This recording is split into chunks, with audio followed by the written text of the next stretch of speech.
ವೀಕ್ಷಕರೇ ನಮಸ್ತೆ, BA TV ಕನ್ನಡಗೆ ಸ್ವಾಗತ. ದೆಹಲಿಯ ನೂತನ ಮುಖ್ಯಮಂತ್ರಿಯಾಗಿ ರೇಖಾ ಗುಪ್ತಾ ಅವರು ಆಯ್ಕೆಯಾಗಿದ್ದು, ಈ ಮೂಲಕ ದೆಹಲಿಗೆ ಮತ್ತೊಮ್ಮೆ ಮಹಿಳೆಯೊಬ್ಬರು ಮುಖ್ಯಮಂತ್ರಿಯಾಗಿ ಆಯ್ಕೆಯಾಗಿದ್ದಾರೆ.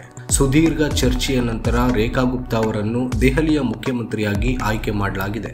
ದೆಹಲಿಯಲ್ಲಿ ಬರೋಬ್ಬರಿ 27 ವರ್ಷಗಳ ನಂತರ ಬಿಜೆಪಿ ಅಧಿಕಾರಕ್ಕೆ ಬಂದಿದ್ದು ಅತ್ಯಂತ ಜಾಣ್ಮೆಯಿಂದ ಹೆಜ್ಜೆಯನ್ನು ಇರಿಸಿದೆ.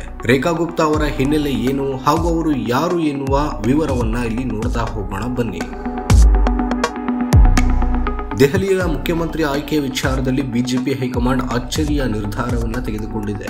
ದೆಹಲಿಯ ನೂತನ ಮುಖ್ಯಮಂತ್ರಿಯಾಗಿ ರೇಖಾ ಗುಪ್ತಾ ಅವರನ್ನು ಆಯ್ಕೆ ಮಾಡಲಾಗಿದ್ದು, ಅವರಿಗೆ ಈಗ 50 ವರ್ಷ ವಯಸ್ಸಾಗಿದೆ.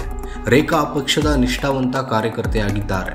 ದೆಹಲಿಯಲ್ಲಿ ಕಳೆದ 10 ವರ್ಷಗಳಿಂದ ಅಧಿಕಾರದಲ್ಲಿರುವ ಆಮ್ ಆದ್ಮಿ ಭದ್ರಕೋಟೆಯನ್ನು ಬೀಳಿಸುವ ಮೂಲಕ ಬಿಜೆಪಿ ಅಧಿಕಾರಕ್ಕೆ ಬಂದಿದೆ. ರೇಖಾ ಗುಪ್ತಾ ಅವರು ಮೊದಲ ಬಾರಿ ಶಾಸಕಿಯಾಗಿ ಆಯ್ಕೆಯಾಗಿದ್ದು, ಮೊದಲ ಅವಧಿಯಲ್ಲಿ ಅವರಿಗೆ ಮುಖ್ಯಮಂತ್ರಿಯಂತಹ ಜವಾಬ್ದಾರಿ ಹುದ್ದೆ ನೀಡಲಾಗಿದೆ. ದೆಹಲಿಯ ನೂತನ ಮುಖ್ಯಮಂತ್ರಿಯಾಗಿರುವ ರೇಖಾ ಗುಪ್ತಾ ಅವರು ಕಳೆದ 30 ವರ್ಷಗಳಿಂದಲೂ ಬಿಜೆಪಿಯಲ್ಲಿ ಗುರುತಿಸಿಕೊಂಡಿದ್ದಾರೆ. ಇವರು 3 ಬಾರಿ ಕೌನ್ಸಿಲರ್ ಆಗಿದ್ದರು. ರೇಖಾ ಅವರು ದೆಹಲಿಯಲ್ಲಿ ಬಿಜೆಪಿ ಮಹಿಳಾ ಮೋರ್ಚಾದ ಪ್ರಧಾನ ಕಾರ್ಯದರ್ಶಿಯಾಗಿ ಹಾಗೂ ರಾಷ್ಟ್ರೀಯ ಕಾರ್ಯಕಾರಿ ಸಮಿತಿಯಲ್ಲಿ ಸಹ ಗುರುತಿಸಿಕೊಂಡಿದ್ದರು. ರೇಖಾ ಗುಪ್ತಾ ಅವರು ಫೆಬ್ರವರಿ 5ರಂದು ನಡೆದ ದೆಹಲಿ ವಿಧಾನಸಭಾ ಚುನಾವಣೆಯಲ್ಲಿ ಇಲ್ಲಿನ ಶಾಲಿಮಾರ್ ಬಾಗ್ ಕ್ಷೇತ್ರದಿಂದ ಸ್ಪರ್ಧೆ ಮಾಡಿ ಗೆದ್ದಿದ್ರು. ಎಎಪಿಯ ಬಂದನಾ ಕುಮಾರಿ ಅವರ ವಿರುದ್ಧ 29,595 ಮತಗಳ ಮೂಲಕ ಭರ್ಜರಿ ಗೆಲುವು ದಾಖಲಿಸಿದ್ರು.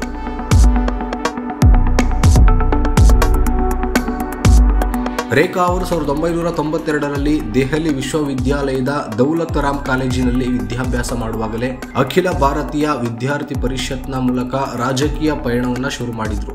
ಕಾಲೇಜು ದಿನಗಳಲ್ಲೇ ಅವರು ರಾಜಕೀಯದಲ್ಲಿ ಸಕ್ರಿಯರಾಗಿದ್ದರು. ಮುಂದುವರೆದು 1996ರಿಂದ 97ರ ಅವಧಿಯಲ್ಲಿ ಅವರು ದೆಹಲಿ ವಿಶ್ವವಿದ್ಯಾಲಯದ ವಿದ್ಯಾರ್ಥಿ ಒಕ್ಕೂಟದ ಅಧ್ಯಕ್ಷರಾಗಿದ್ದರು. 3 ಬಾರಿ ಕೌನ್ಸಿಲರ್ ಆಗಿ ಸೇವೆ. ಇನ್ನು ದೆಹಲಿಯ ನೂತನ ಮುಖ್ಯಮಂತ್ರಿ ರೇಖಾ ಗುಪ್ತಾ ಅವರು ಯಾವುದೇ ಸಚಿವ ಸ್ಥಾನವನ್ನು ನಿರ್ವಹಿಸಿಲ್ಲ, ಆದರೆ ಸ್ಥಳೀಯ ಮಟ್ಟದಲ್ಲಿ ಅವರು ಕೆಲಸ ಮಾಡಿದ್ದಾರೆ. ಅವರು ದೆಹಲಿಯ ಪಾಲಿಕೆ ಸದಸ್ಯೆಯಾಗಿ 3 ಅವಧಿಗೆ ಆಯ್ಕೆಯಾಗಿದ್ದರು. ಮೊದಲ ಬಾರಿ 2007ರಲ್ಲಿ ರೇಖಾ ಗುಪ್ತಾ ಅವರು ದೆಹಲಿಯ ಉತ್ತರ ಪಿತಂಪುರ ಪ್ರದೇಶದಿಂದ ಕೌನ್ಸಿಲರ್ ಆಗಿ ಆಯ್ಕೆಯಾದರು.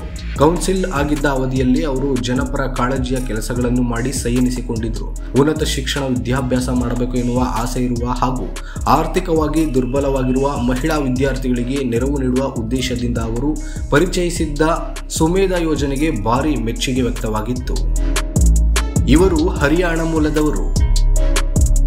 ರೇಖಾ ಗುಪ್ತಾ ಅವರು ಹರಿಯಾಣ ಮೂಲದವರಾಗಿದ್ದಾರೆ. 1974ರಲ್ಲಿ ಹರಿಯಾಣದ ಜಿಂದ್ ಜಿಲ್ಲೆಯ ನಂದಗಡ ಎನ್ನುವ ಸಣ್ಣ ಗ್ರಾಮದಲ್ಲಿ ಅವರು ಜನಿಸಿದರು. ರೇಖಾ ಅವರ ತಂದೆ ಸ್ಟೇಟ್ ಬ್ಯಾಂಕ್ ಆಫ್ ಇಂಡಿಯಾದಲ್ಲಿ ಕೆಲಸ ಮಾಡಿದ್ದಾರೆ. ರೇಖಾ ಅವರಿಗೆ 2 ವರ್ಷವಾದಾಗ ಅವರ ಕುಟುಂಬ ದೆಹಲಿಗೆ ಸ್ಥಳಾಂತರವಾಗಿದ್ದರು.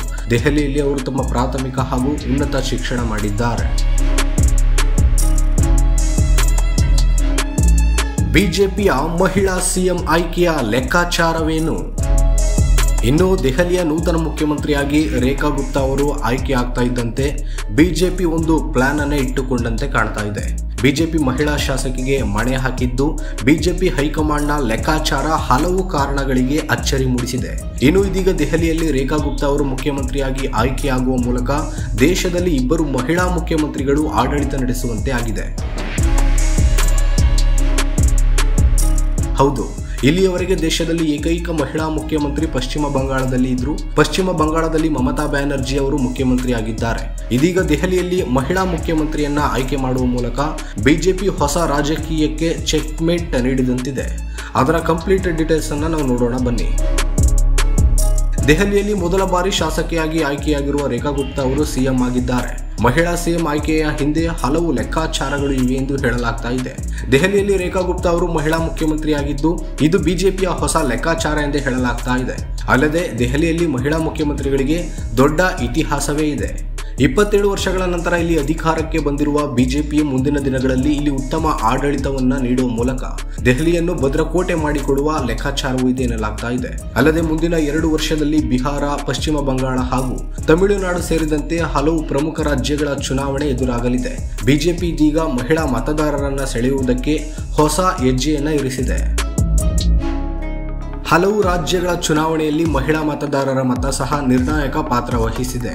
ಇದೇ ಕಾರಣಕ್ಕೆ ದೇಶದ ವಿವಿಧ ರಾಜ್ಯಗಳಲ್ಲಿ ಬಿಜೆಪಿ ಸೇರಿದಂತೆ ಎಲ್ಲಾ ರಾಜಕೀಯ ಪಕ್ಷಗಳು ಮಹಿಳಾ ಮತದಾರರನ್ನ ಸೆಳೆಯುವುದಕ್ಕೆ ವಿಶೇಷ ಯೋಜನೆಗಳನ್ನು ಪರಿಚಯಿಸಿವೆ. ಆ ಯೋಜನೆಗಳು ಸಹ ಸಕ್ಸಸ್ ಆಗಿವೆ. ದೆಹಲಿಯಲ್ಲಿ ಮಹಿಳಾ ಮುಖ್ಯಮಂತ್ರಿ ಇತಿಹಾಸ. ದೆಹಲಿಯಲ್ಲಿ ಮಹಿಳಾ ಮುಖ್ಯಮಂತ್ರಿಗಳ ವಿಷಯದಲ್ಲಿ ದೊಡ್ಡ ಇತಿಹಾಸವೇ ಇದೆ. ರೇಖಾ ಗುಪ್ತಾ ಅವರು 4ನೇ ದೆಹಲಿ ಮಹಿಳಾ ಮುಖ್ಯಮಂತ್ರಿಯಾಗಿದ್ದಾರೆ. ದೆಹಲಿಯಲ್ಲಿ ಮೊದಲ ಬಾರಿ ಬಿಜೆಪಿಯ ಸುಷ್ಮಾ ಸ್ವರಾಜ್ ಅವರು ಮಹಿಳಾ ಮುಖ್ಯಮಂತ್ರಿಯಾಗಿದ್ದರು. ಕಾಂಗ್ರೆಸ್ನ ಶೀಲಾ ದೀಕ್ಷಿತ್ ಹಾಗೂ ಆಮ್ ಆದ್ಮಿ ಪಾರ್ಟಿಯ ಅತಿಶಿ ಅವರು ಸಹ ಮಹಿಳಾ ಮುಖ್ಯಮಂತ್ರಿಯಾಗಿದ್ದರು. ರೇಖಾ ಗುಪ್ತಾ ಅವರ ಆಯ್ಕೆಯ ಹಿನ್ನೆಲೆ. ರೇಖಾ ಗುಪ್ತಾ ಅವರ ಆಯ್ಕೆಗೆ ಹಲವು ಕಾರಣಗಳಿವೆ. ರೇಖಾ ಗುಪ್ತಾ ಅವರು ವೃತ್ತಿಯಲ್ಲಿ ವಕೀಲೆಯಾಗಿದ್ದು 30 ವರ್ಷಗಳಿಂದ ಬಿಜೆಪಿಯಲ್ಲಿ ವಿವಿಧ ಹುದ್ದೆಗಳಲ್ಲಿ ಗುರುತಿಸಿಕೊಂಡಿದ್ದಾರೆ. ಈ ಸುದೀರ್ಘ ಅವಧಿಯ ರಾಜಕೀಯದಲ್ಲಿ ಅವರು ಯಾವುದೇ ವಿವಾದಕ್ಕೆ ಸಿಲುಕಿಲ್ಲ. ಬಿಜೆಪಿ ಮಹಿಳೆಯರಿಗೆ ಪ್ರಾಧಾನ್ಯತೆ ಕೊಡುತ್ತಿದೆ ಎಂದು ತೋರಿಸುವ ಲೆಕ್ಕಾಚಾರವು ಇದರ ಹಿಂದೆ ಇದ್ದಂತೆ ಕಾಣ್ತಾ ಇದೆ. ದೆಹಲಿ ಸರ್ಕಾರದಲ್ಲಿ ಯಾರಿಗೆ ಯಾವ ಖಾತೆ ಹಂಚಿಕೆ. ಬುಧವಾರ ದೆಹಲಿ ನೂತನ ಸಿಎಂ ಆಗಿ ರೇಖಾ ಗುಪ್ತಾ ಪ್ರಮಾಣ ವಚನ ಸ್ವೀಕರಿಸಿದ ಬಳಿಕ ಗುರುವಾರ ಪ್ರಮುಖ 6 ಖಾತೆಗಳನ್ನು ಸಹ ಹಂಚಿಕೆ ಮಾಡಲಾಗಿದೆ. ಗುರುವಾರ ಸಂಜೆ ನಡೆದ ಸಂಪುಟ ಸಭೆಯ ಬಳಿಕ ಸಚಿವರ ಖಾತೆಗಳನ್ನು ಘೋಷಣೆ ಮಾಡಲಾಗಿದೆ. ಸಚಿವಾಲಯಗಳನ್ನು ಮುಖ್ಯಮಂತ್ರಿ ಮತ್ತು ಅವರ 6 ಸಂಪುಟ ಸಹೋದ್ಯೋಗಿಗಳ ನಡುವೆ ವಿಂಗಡಿಸಲಾಗಿದೆ. ಮುಖ್ಯಮಂತ್ರಿ ರೇಖಾ ಗುಪ್ತಾ ಹಣಕಾಸು ಖಾತೆಯನ್ನ ತಮ್ಮ ಬಳಿಯೇ ಉಳಿಸಿಕೊಂಡಿದ್ದಾರೆ. ಮಾಜಿ ಮುಖ್ಯಮಂತ್ರಿ ಸಾಹಿಬ್ ಸಿಂಗ್ ವರ್ಮಾ ಅವರ ಪುತ್ರ ಪರ್ವೇಶ್ ವರ್ಮಾ ನೀರಾವರಿ ಖಾತೆಯನ್ನ ಪಡೆದುಕೊಂಡಿದ್ದಾರೆ. ಯಮುನಾ ನದಿಯ ಶುದ್ಧೀಕರಣ ಕಾರ್ಯವನ್ನು ನಿರ್ವಹಿಸುವ ನೀರಾವರಿ ಮತ್ತು ಪ್ರವಾಹ ನಿಯಂತ್ರಣ ಖಾತೆಯನ್ನು ಸಹ ಹೊಂದಿದ್ದು ಕಪಿಲ್ ಮಿಶ್ರಾ ಅವರಿಗೆ ಕಾನೂನು ಖಾತೆಯನ್ನು ನೀಡಲಾಗಿದೆ. ಮುಖ್ಯಮಂತ್ರಿ ಗುಪ್ತಾ ಕನಿಷ್ಠ 10 ಖಾತೆಗಳನ್ನು ನಿರ್ವಹಿಸಲಿದ್ದಾರೆ. ಇನ್ನು ಹಂಚಿಕೆಯಾದ ಯಾವುದೇ ಖಾತೆಗಳನ್ನು ನಿರ್ವಹಿಸಲಿದ್ದಾರೆ. ರೇಖಾ ಗುಪ್ತಾ ಪ್ರಮುಖವಾದ ಹಣಕಾಸು ಖಾತೆಯನ್ನು ನಿರ್ವಹಿಸಲಿದ್ದಾರೆ. ಗೃಹ ಖಾತೆಯನ್ನು ಅವರೇ ಉಳಿಸಿಕೊಳ್ಳುತ್ತಾರೆ ಎಂದು ನಿರೀಕ್ಷೆ ಮಾಡಿದ್ರು. ಅದನ್ನು ಆಶೀಶ್ ಸೂದ್ ವಹಿಸಿಕೊಂಡಿದ್ದಾರೆ. ಮುಖ್ಯಮಂತ್ರಿ ರೇಖಾ ಗುಪ್ತಾ ಕಂದಾಯ, ಸಾಮಾನ್ಯ ಆಡಳಿತ, ಮಾಹಿತಿ ಮತ್ತು ಸಾರ್ವಜನಿಕ ಸಂಪರ್ಕ, ಜಾಗೃತ, ಭೂಮಿ ಮತ್ತು ಕಟ್ಟಡ ನಿರ್ಮಾಣ ಮತ್ತು ಮಹಿಳಾ ಮತ್ತು ಮಕ್ಕಳ ಅಭಿವೃದ್ಧಿ ಖಾತೆಗಳನ್ನು ತಮ್ಮ ಬಳಿಯೇ ಉಳಿಸಿಕೊಂಡಿದ್ದಾರೆ.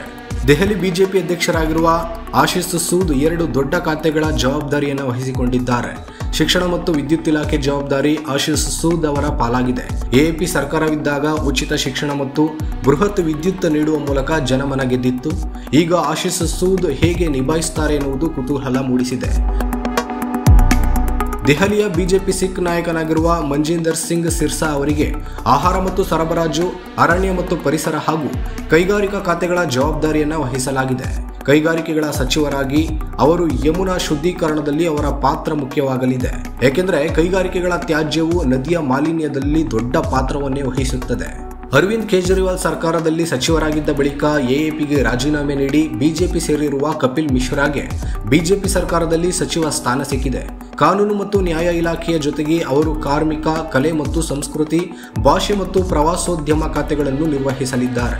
ರವೀಂದರ್ ಸಿಂಗ್ ಅವರಿಗೆ ಸಮಾಜ ಕಲ್ಯಾಣ, ಎಸ್ಸಿ ಮತ್ತು ಎಸ್ಟಿ ಕಲ್ಯಾಣ, ಸಹಕಾರಿ ಮತ್ತು ಚುನಾವಣಾ ಖಾತೆಗಳ ಉಸ್ತುವಾರಿಯನ್ನು ನೀಡಲಾಗಿದೆ.